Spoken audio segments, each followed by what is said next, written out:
নমস্কার বন্ধুরা, আজ আবারও চলে এলাম আরও একটি রেসিপি নিয়ে তোমাদের সাথে শেয়ার করতে।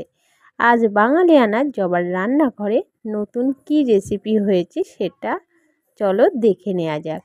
তো আজকে আছে নিরামিষ পালং শাকের রেসিপি। এখানে আমি পালং শাকটাকে ভালোভাবে কেটে ধুয়ে নিয়েছি।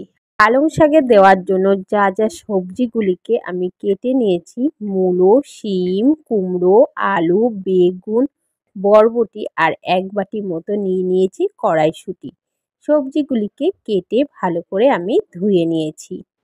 এদিকে গ্যাস ধরিয়ে গ্যাসে কড়াই বসিয়ে তাতে পরিমাণ মতো সাদা তেল দিয়ে তেলটাকে ভালোভাবে গরম করে নিয়ে কিছু চাল কুমড়োর বড়ি ভেজে তুলে নিচ্ছি। বড়িটা একদমই হালকা করে ভেজে নিয়েছি, আঁচটাকে একদমই লো টু মিডিয়ামে রেখে। সেই তেলেই দিয়ে দিচ্ছি পাঁচফোড়ন আর শুকনো লঙ্কা। ফোড়নটাকে হালকা করে ভেজে নিয়ে একে একে কেটে রাখা সবজিগুলিকে দিয়ে দেব।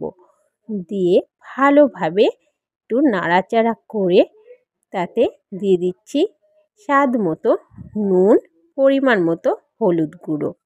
দিয়ে নুন আর হলুদের সাথে সবজিগুলিকে ভালোভাবে 2 মিনিট কষিয়ে নেব।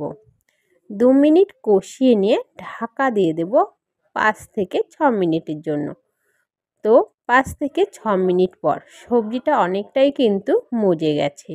এবার দিয়ে দিচ্ছি কড়াইশুঁটিগুলিকে আর কেটে ধুয়ে রাখা পালং শাক দিয়ে সবজির সাথে ভালোভাবে মিশিয়ে নেব। দিয়ে দেবো একটু স্বাদ মতো মিষ্টি। যেহেতু পালং শাক একটু মিষ্টি মিষ্টি না হলে ভালোই লাগে না খেতে। মিষ্টিটাকে ভালো করে মিশিয়ে নিয়ে কয়েকটা কাঁচা লঙ্কা দিয়ে ঢাকা দিয়ে দেবো আবারও 5 থেকে 6 মিনিটের জন্য। 5 থেকে 6 মিনিট পর পালং শাকটা খুব সুন্দরভাবে কিন্তু মজে গেছে আর সবজিগুলোও তার সাথে কিন্তু সেদ্ধ হয়ে গেছে। এখানে কিন্তু আমি কোনো জলের ব্যবহার করিনি, পুরোটাই কিন্তু পালং শাকের জলেই সেদ্ধ হয়েছে।